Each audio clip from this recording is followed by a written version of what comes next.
The vast medical ship Talisa hovered silently in orbit around a distant planet. Inside, the sterile, humming halls were filled with the advanced technology of an alien race known for their intellect and sophistication. On board, Dr. Larkin, a respected alien physician, spent his days analyzing biological anomalies. His reputation among his people was solid, built on years of research and innovative breakthroughs. Today, however, things were about to take a turn he hadn't expected. Dr. Larkin was not alone on the ship. Alongside him was a small team of researchers from various planets, including a human scientist named Sarah. Humans were relatively new to space exploration and had only recently begun interacting with other species. Despite their brief history, Sarah's unique ability to think outside the box had earned her a spot on the team. Dr. Larkin had always maintained a professional distance from her, but today, that would change. The specimen they had received was unlike any Dr. Larkin had ever encountered. It was a small plant-like organism from Earth, resembling the simple vine, yet possessing a strangely complex cellular structure. The human researchers had barely scratched the surface of its potential, and they had sent it to Dr. Larkin for study. He reviewed the preliminary data, which seemed promising, but also odd. There was something about this organism that felt different. He studied the organism under a microscope, watching as its tiny cells divided and multiplied. At first, it seemed harmless, as expected. However, as the hours passed, Dr. Larkin noticed something unsettling. The organism was growing at an alarming rate. He adjusted the magnification, blinking in disbelief. The cells were dividing faster than they should have been. In fact, they were multiplying exponentially, something that shouldn't have been possible given the conditions.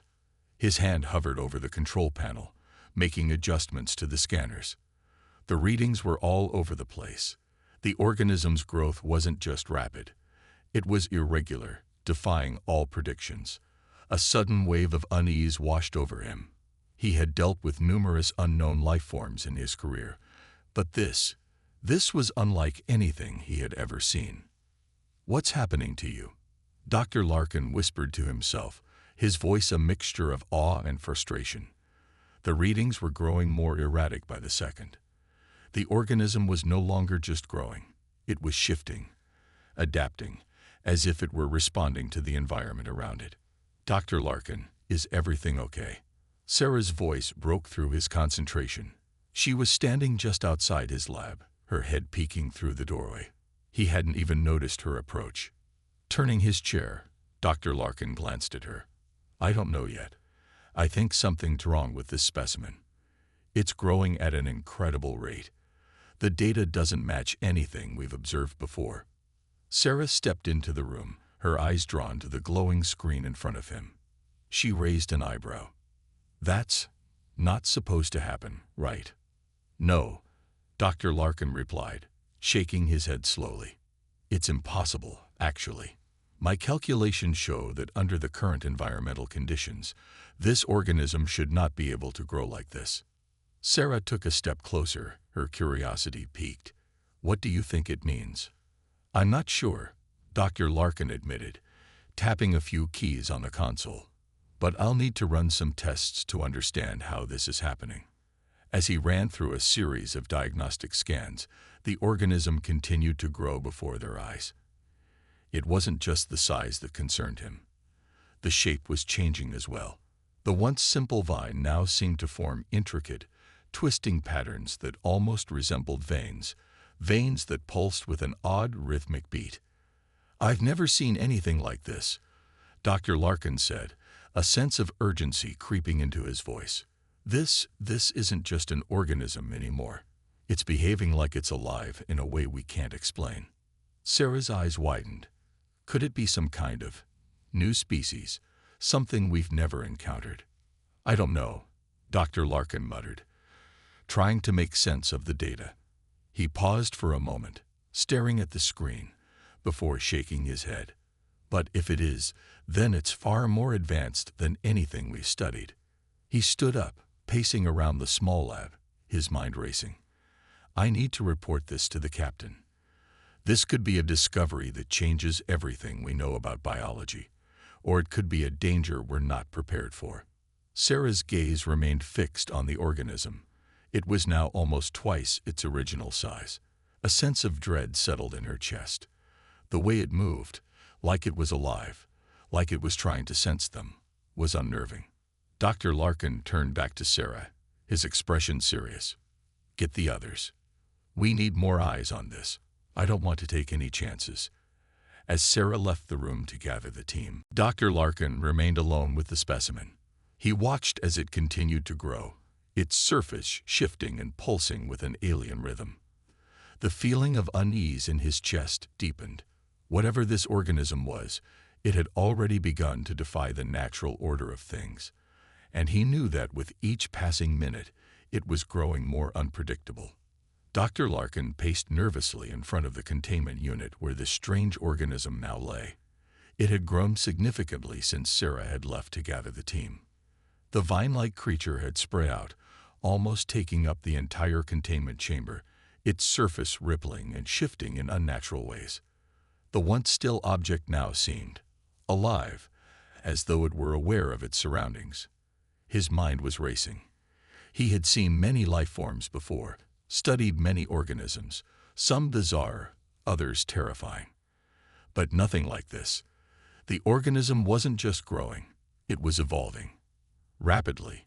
And it wasn't just responding to the environment. It was reacting to them, as if it were aware of their presence. A low hum filled the room as the scanners continued to monitor the organism's growth. The data that scrolled across the screen was almost unreadable. The readings were fluctuating wildly. Every time Dr. Larkin thought he understood what was happening, the numbers would shift again, throwing his theories into chaos. "What in the name of the stars is going on?" Dr. Larkin muttered to himself. His hands gripped the edge of the console as he stared at the screen, desperately trying to make sense of it all. His confidence, once unshakable, was slipping. This wasn't just a scientific anomaly anymore. It was something beyond his understanding, something he wasn't prepared for. The door to the lab opened, and Sarah walked back in, followed by two more members of the team, both highly qualified alien researchers. They glanced at the specimen in the containment unit, their eyes wide with shock. "It's still growing," one of them, a tall alien with silvery skin, whispered. "We've never seen anything like this." The other, a short alien with dark blue scales, added, "The readings are off the charts." Dr. Larkin didn't respond immediately. He was too focused on the data. He didn't know how to explain this. He had always prided himself on his knowledge, his ability to predict and understand the natural world. But this was something else entirely. He turned to Sarah. "What do you think? Could your people have encountered anything like this before?" he asked, his voice tinged with frustration. Sarah frowned, clearly deep in thought. "I've never heard of anything like this, but it's not impossible. I mean, Earth is full of surprises. But that doesn't explain why it's growing like this. It shouldn't be happening." Dr. Larkin nodded. "Exactly. It's reacting to something, to us, and it's growing in ways that shouldn't be possible. The data shows cellular division at a rate that defies all biological principles. It's almost like it's learning." "Learning?" Sarah raised an eyebrow. "Do you mean it's developing intelligence?" Dr. Larkin hesitated. "I'm not sure, but it's acting in a way that suggests awareness. I've never seen a life form respond like this. It's almost as if it's adapting, but at an unimaginable rate." The silvery-skinned alien, whose name was Corin, stepped forward, examining the organism more closely. "You're saying it's evolving, like becoming something else?" "That's exactly what it seems like," Dr. Larkin replied. "But how? Why? I can't explain it. I've run the simulations, checked the environmental factors, and there's nothing that should be causing this. It's as if the organism is rewriting its own genetic code, and it's doing it so fast." The blue-scaled alien, known as Tresh, glanced nervously at the organism. "Do you think it's dangerous?" Dr. Larkin didn't respond immediately. The truth was, he wasn't sure. His gut told him that something was terribly wrong, but he couldn't shake the feeling that there was more to this creature than met the eye. The growth wasn't just biological, it felt otherworldly.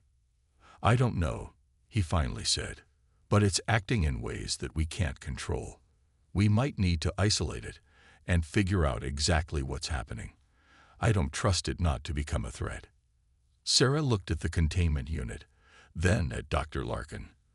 "But how do we stop it from growing? We need to figure out why it's doing this before it's too late." Corin looked at the readings again. "The problem is, every time we try to use the ship's systems to slow it down, the organism adapts. Whatever this thing is, it's learning our methods faster than we can react." The group fell silent as they watched the organism grow, its tendrils twisting and expanding, reaching toward the walls of the containment unit. It was almost as if it had a life of its own, becoming aware of the space around it. Dr. Larkin could feel the panic rising in his chest. They were no longer in control. The organism had become something they could barely comprehend. "Maybe we should contact the captain," Tresh suggested. "If this is as dangerous as it seems, we might need to evacuate the ship." "I agree," Dr. Larkin said, but he wasn't sure it would help. The captain would have to authorize an evacuation, but even if they evacuated, what would happen to the organism? It was growing faster than anyone had predicted. There wasn't enough time to figure out a safe course of action. He turned back to the screen, watching as the organism expanded further.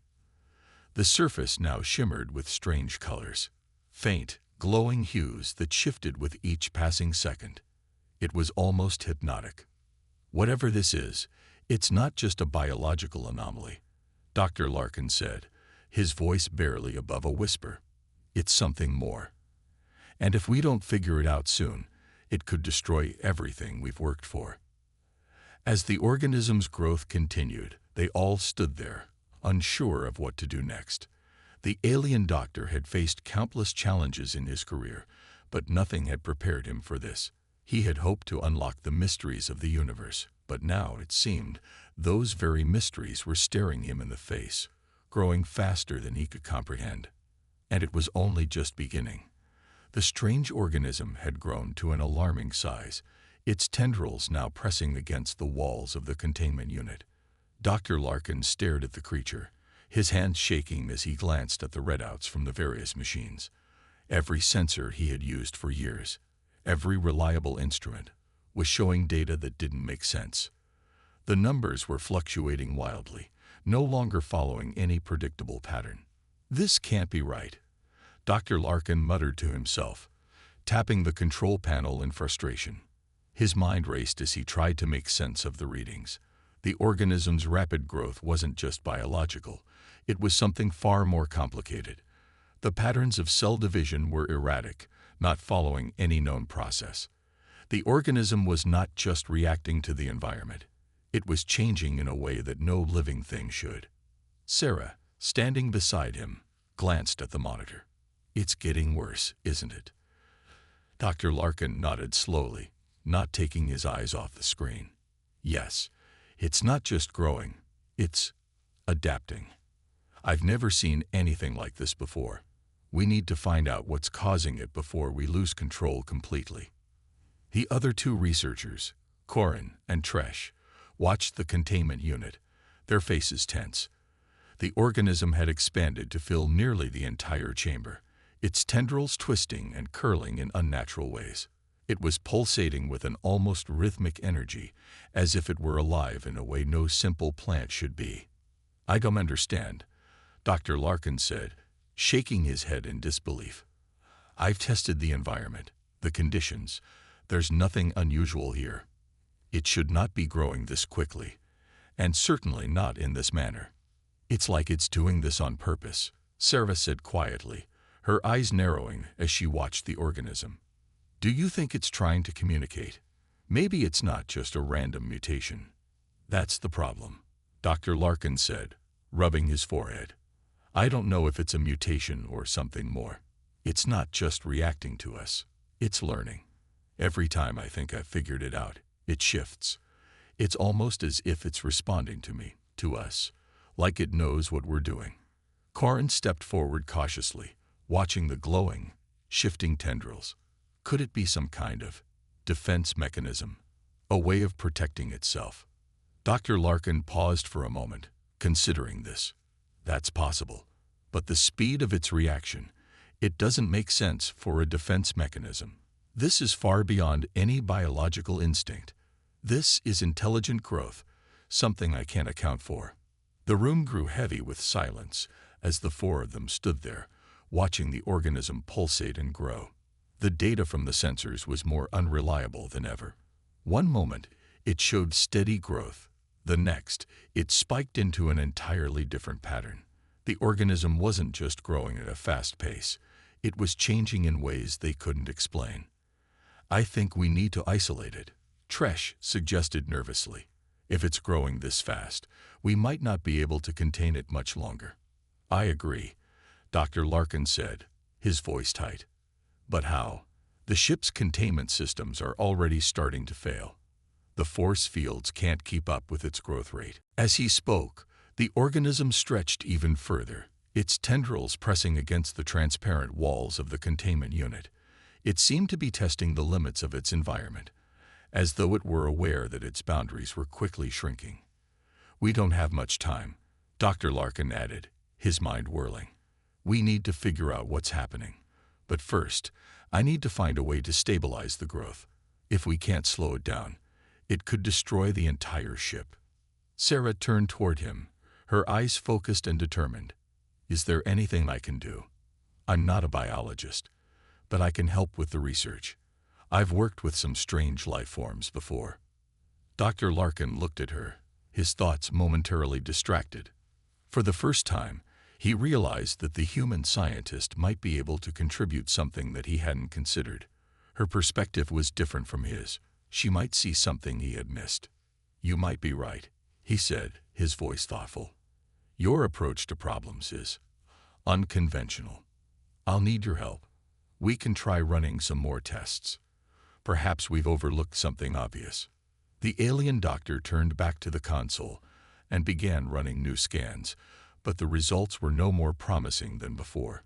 The organism continued to grow and change, showing no signs of slowing down. Dr. Larkin's frustration grew with each failed test. This is ridiculous, he muttered, slamming his hand down on the console. There's no pattern to it, no logic. How can something like this exist? It's like trying to understand a new language, Sarah said. Maybe we need to approach it from a different angle. You're thinking about it as if it's just biology. But what if it's something more? What if this organism is a type of intelligent life, just in a form we don't recognize? Dr. Larkin paused, his mind suddenly racing. Intelligent life. You think it's not just a simple organism, but something that's evolving into a new form of life. Something that can learn and adapt as it grows. I don't know, Sarah said, shaking her head. But it's worth considering. What if it's not about survival for it? What if it's about growth, about evolving in a way we can't even comprehend? The alien doctor thought about this for a moment, his eyes narrowing as he considered the possibility. I don't know what it is, but I can't just sit here and watch it grow out of control. If it's really trying to adapt in this way, we might need to stop it before it's too late. As he spoke, a low, throbbing sound filled the room, and the organism's tendrils seemed to vibrate. Dr. Larkin's eyes widened. It wasn't just growing. It was alive in a way they hadn't considered before.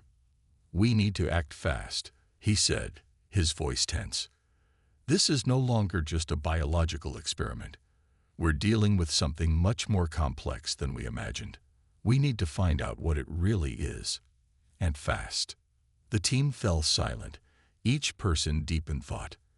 As the organism continued to grow, so too did the weight of their responsibility. They were facing something beyond their understanding, and time was quickly running out. The low hum of the ship's systems filled the lab, but to Dr. Larkin, it seemed distant. His focus was entirely on the containment unit, where the organism now seemed to stretch and pulse with an eerie rhythm. The soft glow from its tendrils cast an unsettling light in the room. It was almost as if the organism was breathing. "Is it just me, or is this thing moving more?" Sarah asked, her voice cutting through the silence. Dr. Larkin didn't answer immediately. His eyes were fixed on the tendrils, which had begun to twitch with increasing frequency. He'd seen biological growth before, but this wasn't ordinary. The organism wasn't just reacting to its environment. It seemed to be responding to something else, perhaps something within them. Every movement felt deliberate, almost as if it were trying to understand them. "I'm starting to think this isn't just a biological experiment anymore," Dr. Larkin finally said, his voice tight. "It's almost like it's aware of us. Of me." Sarah watched the creature, her brow furrowed in concentration. "It's like it knows we're here, almost like it's trying to communicate." The tendrils of the organism shifted again, this time much more rapidly. The organism pressed harder against the walls of the containment unit, as if testing its limits. A series of alarms went off, signaling that the containment was under stress. "Not again," Dr. Larkin muttered, quickly typing commands into the control panel. The unit's walls began to shimmer as force fields activated, but they were struggling to contain the growing mass. "We have to do something," Tresh, the blue-scaled researcher, said urgently. "If this keeps up, it might breach the containment. It's evolving faster than we can manage." Dr. Larkin's mind raced as he watched the readings fluctuate wildly on the monitor. The organism's growth was no longer linear. It was happening in stages, rapid bursts of activity followed by periods of sudden stillness. But in those still moments, it almost seemed to be watching them, waiting for something. "Get back," Dr. Larkin ordered, stepping away from the control panel. He wasn't sure what would happen next, but whatever it was, they needed to be cautious. He had never felt more out of control in his entire career. Koran, the silvery-skinned alien, looked uneasy. Could it be trying to communicate with us? "I've never seen a plant-like organism do this. It's behaving more like a sentient being." Sarah stepped closer to the containment unit, studying the organism. "Maybe it's not trying to harm us. Maybe it's just trying to make sense of us, trying to understand what we are." The thought struck Dr. Larkin like a sudden realization. What if the organism wasn't dangerous? What if it was simply confused by their presence? He had assumed it was a threat because of its rapid growth, but now that he thought about it, maybe the organism wasn't growing to dominate, it was growing to survive, to adapt. "Maybe we've been looking at this all wrong," Dr. Larkin said quietly, more to himself than anyone else. "What if it's not dangerous? What if it's evolving because it's curious?"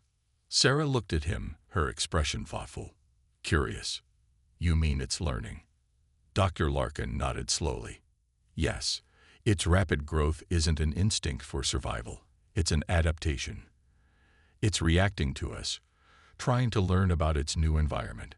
It's not a simple organism. It's something far more complex." As he spoke, the organism suddenly halted its movement, and for a brief moment, the room fell into silence. The only sound was the soft hum of the ship's systems. It was as though the creature was waiting, perhaps awaiting a response from them. "I think we need to understand it better," Dr. Larkin said, his voice steady now, but his thoughts were still racing. "If we can understand how it's learning, we might be able to communicate with it. We've been treating it like a simple life form, but what if it's something far more advanced?" Sarah glanced back at the control panel. How do we even begin to study something like this? It's evolving faster than we can measure. We're not even sure how it's surviving. "We'll need to take a different approach," Dr. Larkin replied, determination growing in his voice. "We've been treating it like a scientific anomaly, but it's not. It's something entirely new. A new form of intelligence, perhaps, one that doesn't follow the rules we're used to. We need to stop thinking like scientists and start thinking like first contact specialists." Sarah's eyes widened at his words. "You think it's trying to communicate with us?" I'm not sure, Dr. Larkin said, running his fingers through his hair. But I know one thing. It's not just reacting. It's evolving in response to us. This could be the key to understanding it. If we can learn its pattern, we might be able to reach some kind of understanding. The organism shifted again, but this time, it wasn't as erratic as before. It moved with purpose, a slow, deliberate motion. Dr. Larkin and the others watched in silence, mesmerized by the creature's movements. We need to test this, Dr. Larkin said suddenly, a new idea forming in his mind. What if we can establish a connection? We've been trying to contain it, but maybe what we need is to communicate with it on a different level. Tresh looked skeptical. How do we even begin to do that? We don't know what kind of communication it uses. I don't know, Dr. Larkin admitted, but we have to try. Let's run some tests. Not on its biology, but on its interaction with us. Maybe if we approach it from a different angle, we can discover its true nature. Koran, though still uneasy, nodded in agreement. It's worth trying. The team gathered their equipment, setting up new scans that would focus not just on the organism's growth, but also on its behavior, its patterns of interaction. If this organism was indeed trying to communicate, it was unlike anything they had ever encountered before. As the team worked, Dr. Larkin couldn't shake the feeling that they were on the verge of something groundbreaking. This wasn't just about saving the ship or stopping a runaway organism. This was something much more important. They might be witnessing the birth of a new kind of life, one that defied every rule they had ever known. The organism, still pulsing in the containment unit, seemed to sense their change in approach. For the first time, Dr. Larkin felt a spark of hope. Perhaps this wasn't the end. Perhaps this was just the beginning of something far more extraordinary. The tension aboard the Talisa was growing.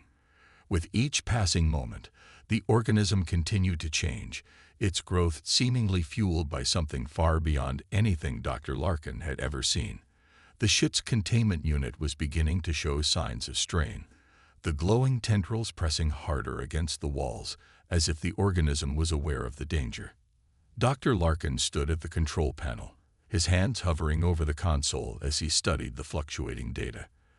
The organism was evolving at a rate that far exceeded anything he had predicted.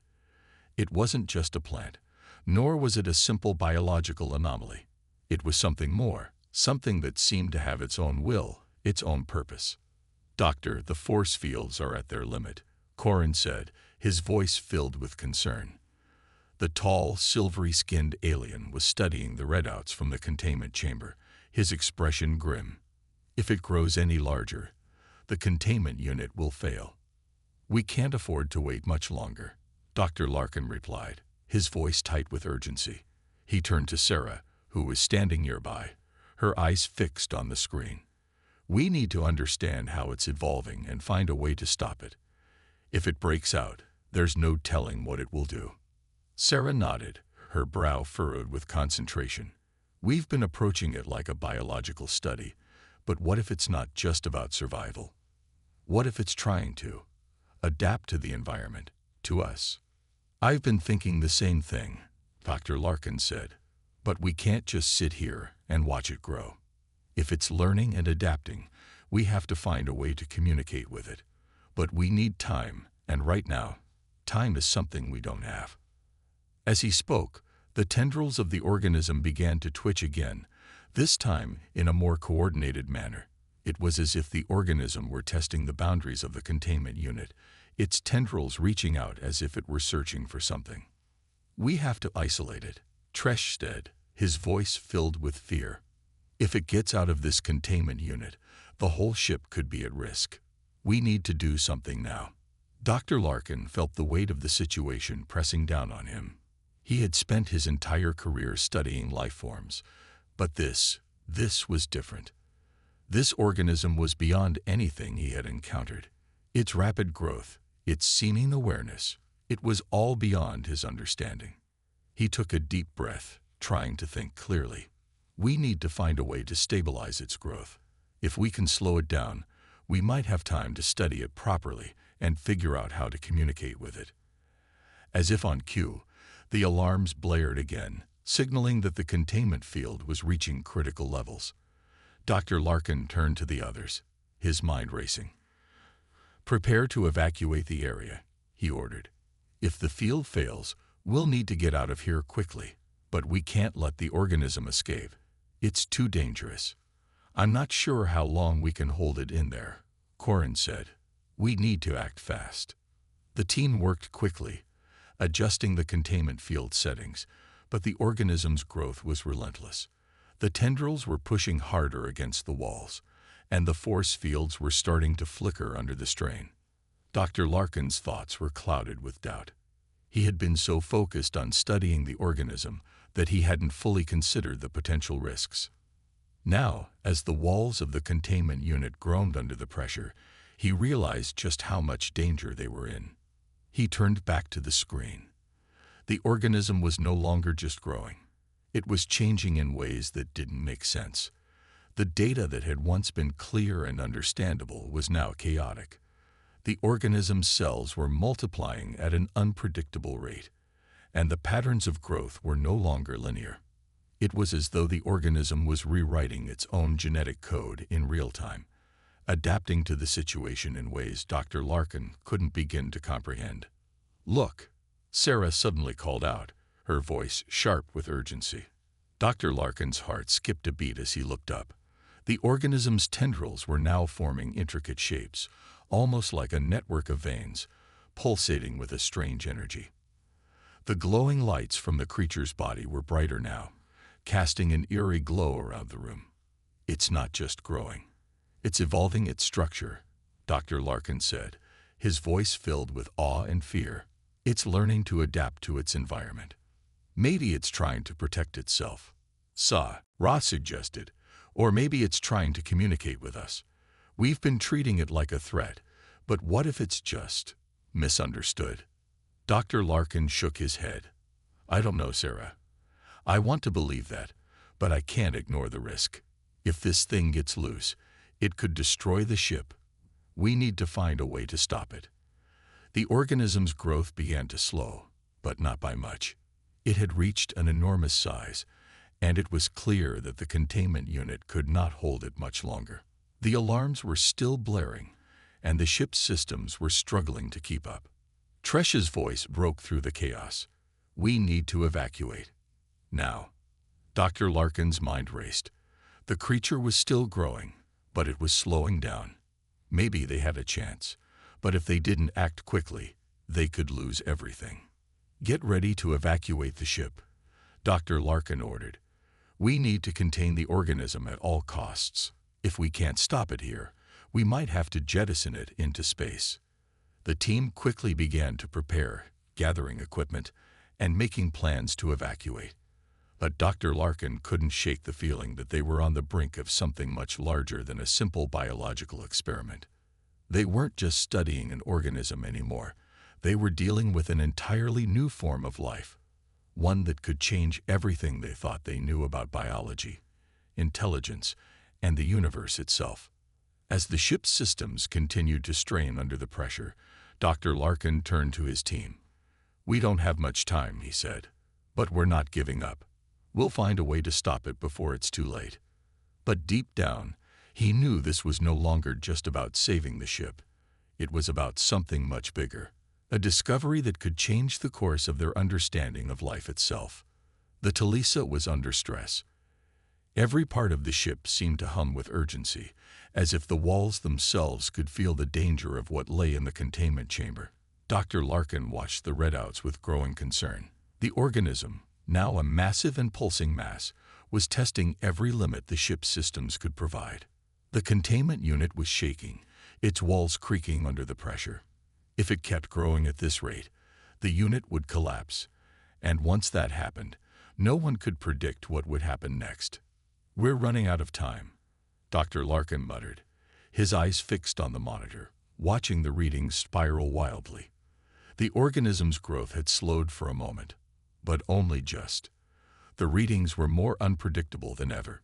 It had stopped growing so fast, but it was still alive, still changing.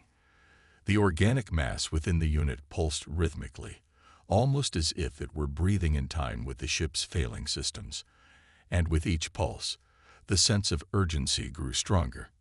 Tresh, the blue-scaled researcher, was working furiously at another console, trying to stabilize the systems. "We're losing control, Dr. Larkin," he said, his voice tense. "The containment system is operating at half capacity. If we don't do something soon, the organism will escape." "I know," Dr. Larkin replied, his voice strained. He paced back and forth, rubbing his temples. "But what can we do? We've tried everything. We can't force it to stop growing, and I don't even understand how it's doing it." As the team scrambled to find a solution, a voice interrupted their frantic efforts. "Maybe you're looking at it all wrong," Sarah said, her voice calm but carrying a hint of confidence.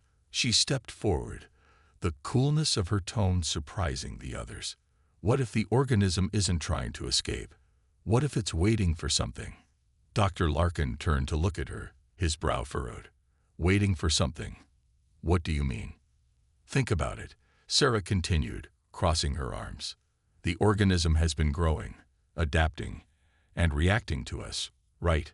But maybe it's trying to communicate. What if it's waiting for us to do something different?" There was a moment of silence as Dr. Larkin processed her words. "Are you suggesting that it's waiting for us to figure out how to communicate with it?" he asked, his tone skeptical but not dismissive. "Exactly," Sarah said. "What if the organism isn't the enemy? What if it's just trying to understand us, just like we're trying to understand it? We've been assuming it's a threat because it's growing and changing in unexpected ways, but maybe it's just confused." Dr. Larkin shook his head. "I'm not convinced. If it wanted to communicate, it could have done so already. We've given it plenty of time." "Or maybe it didn't know how," Sarah replied. "Maybe it's only now learning how to react to us, and it's waiting for us to take the next step. We've been approaching this situation like scientists trying to contain a biological anomaly. But what if it's more than that? What if it's not just a biological organism? What if it's something else?" The words hung in the air, and Dr. Larkin couldn't help but consider the possibility. The organism had been evolving at an incredible rate, and its growth patterns had been so erratic, so unpredictable, that it had become difficult to analyze. But now, Sarah was suggesting that it might not be a threat at all. What if it was simply trying to communicate, to understand the strange beings in its environment? "All right, let's try something different," Dr. Larkin said, a new sense of determination in his voice. "We need to stop thinking of it as a threat. Let's try to approach it from a different angle. Let's see if we can connect with it, not as scientists, but as collaborators." He turned to Tresh and Corin, who were watching him closely. "We've been focused on stopping it, containing it, controlling it. But maybe what we need to do is let it grow. Let it show us what it wants." Tresh blinked in surprise. "You're suggesting we let it grow even more, without knowing what it could do?" "Yes," Dr. Larkin said firmly. "But we need to approach it carefully. We need to work with it, not against it. We've already tried using force and technology to control it, but we haven't tried understanding it. This organism is doing something beyond normal biology, and we need to figure out why. Let's see what happens if we stop trying to control it and start trying to understand it." Sarah gave him a small smile. "Exactly. We might not have all the answers, but if we treat it as if it's just another life form, just like us, maybe we can start to make some progress." The idea was risky, and Dr. Larkin knew it. But there was something about Sarah's perspective that made sense. They had been so focused on stopping the organism, on fighting it, that they had overlooked the possibility that it wasn't a threat at all. What if it was simply trying to communicate, to exist, to be understood? "We're running out of time, though," Corin pointed out. "The containment unit won't hold much longer. If we don't act soon, we'll have no choice but to eject it into space." Dr. Larkin nodded grimly. "We don't have much time." But if we can find a way to understand it, if we can figure out how to communicate with it, then maybe we can avoid that. With a new sense of purpose, the team worked together to set up a new series of tests. Instead of focusing on the organism's physical characteristics, they turned their attention to its behavior. They set up scanners to monitor its movements, its patterns, and any changes in its energy output. They focused on trying to detect any signs of intent or understanding in the organism's actions. As the scans began to collect data, something incredible happened. The organism, for the first time, seemed to pause. Its tendrils slowed, its pulsing rhythm becoming more controlled. The ship's systems, which had been struggling to maintain stability, suddenly seemed to calm. It was almost as if the organism had noticed their change in approach. And in that moment, Dr. Larkin couldn't help but feel that they were on the brink of something extraordinary, a discovery that could reshape their understanding of life itself.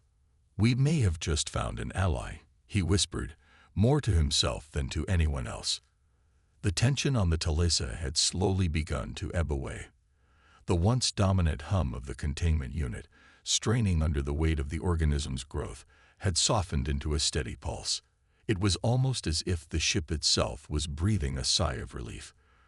The rapid expansion of the organism had slowed considerably, and for the first time in what felt like days, Dr. Larkin allowed himself a moment to relax. The team had worked tirelessly to gather data, analyzing the organism's behavior, its interactions with its environment, and even its responses to the smallest changes in their approach. The scans they'd set up had offered new insight into its complex nature. The data showed that the organism had been responding to them, learning, evolving, adapting in real time. Dr. Larkin stared at the monitor, watching as the glowing tendrils of the organism shifted gently. It no longer seemed as chaotic, no longer as unpredictable. The erratic growth patterns had settled into something more deliberate, more controlled. It was almost as though the organism had heard them, understood them, and had now settled into a calmer rhythm. "It's calming down," Sarah said quietly, standing beside Dr. Larkin, her eyes fixed on the containment unit. "I think we've made contact with it. I think it finally understands us." Dr. Larkin nodded slowly, his eyes still fixed on the screen. "I think you're right. For the first time, I'm starting to believe that it wasn't trying to escape or harm us. It was just trying to figure us out. And maybe, just maybe, we figured it out too." The team had spent the past few hours monitoring the organism's every move, adjusting their approach to match its growth. They had stopped trying to contain it, and instead had focused on understanding its behavior, allowing it the space it needed to evolve without interference. The results were astonishing. "I never thought it would be possible," Corin said, his voice filled with awe. The tall alien scientist had been skeptical of their new approach, but even he couldn't deny the progress they had made. This is something beyond anything I've ever studied. It's unlike anything I've ever encountered too," Dr. Larkin said, his voice thoughtful. "At first, I thought we were dealing with a simple anomaly, but it's so much more than that. It's a new form of life, a new way of thinking, of evolving." "I agree," Sarah said, her voice steady. "We were looking at it all wrong. We treated it like a threat, like it was something to be controlled. But all it really wanted was to grow, to adapt, to learn. And now that we've stopped trying to force it into a mold, it's responding positively." For a moment, the room was quiet, save for the soft hum of the ship's systems. The team stood in awe, watching the organism in its more peaceful state. Its tendrils now curled gently against the walls of the containment unit, no longer pressing against them in frantic desperation. The organism had, in its own way, found a balance. But even as Dr. Larkin marveled at the creature's transformation, a lingering question remained in his mind. What would happen next? What did this discovery mean for the future of their species, for the understanding of life itself? Could this organism hold the key to unlocking new possibilities in biology, in communication, in understanding the universe? "I can't help but wonder," Dr. Larkin said, turning to face Sarah. If this organism isn't just a discovery, what if it's a glimpse into a new form of life, a new kind of intelligence? What if it's showing us a way of existing that we've never considered before? Sarah met his gaze, her expression serious. We don't know what it is yet, Dr. Larkin, but we've only just begun to understand it. This could be just the beginning of something much bigger. It's not just about the organism anymore. It's about what we've learned from it, about ourselves, about life, about the universe. Dr. Larkin thought about this for a moment, a sense of wonder filling him. He had spent his life studying the unknown, seeking answers in the vastness of space. But this was something different. This wasn't just about understanding the new life form. It was about understanding life itself, in ways they hadn't even imagined before. I think we've learned more than we expected, Dr. Larkin said softly. Not just about this organism, but about the way we approach life, the way we approach each other. We thought we knew how things worked, how life evolved. But this shows us that there's so much more to learn, so much more to discover. As he spoke, he couldn't help but feel a deep sense of gratitude. They had started this journey with fear, with uncertainty, and with the belief that the organism was a threat to their survival. But now they had learned that the greatest discoveries often come when you least expect them, when you are willing to open your mind to new possibilities. Sarah placed a hand on Dr. Larkin's shoulder, a quiet smile on her face. I think this is just the beginning. Whatever happens next, we're in this together. Dr. Larkin nodded, his gaze still fixed on the organism. For the first time in a long while, he felt a sense of peace. They had faced something extraordinary, something that had pushed them to the edge of their understanding. But in doing so, they had found a new way to look at the universe, a new way to approach the unknown. We've done it, Dr. Larkin said quietly. We've made contact. And now, the real work begins. The team stood together, united in their discovery. They had unlocked the potential of a new form of life, one that had shown them the value of patience, understanding, and trust.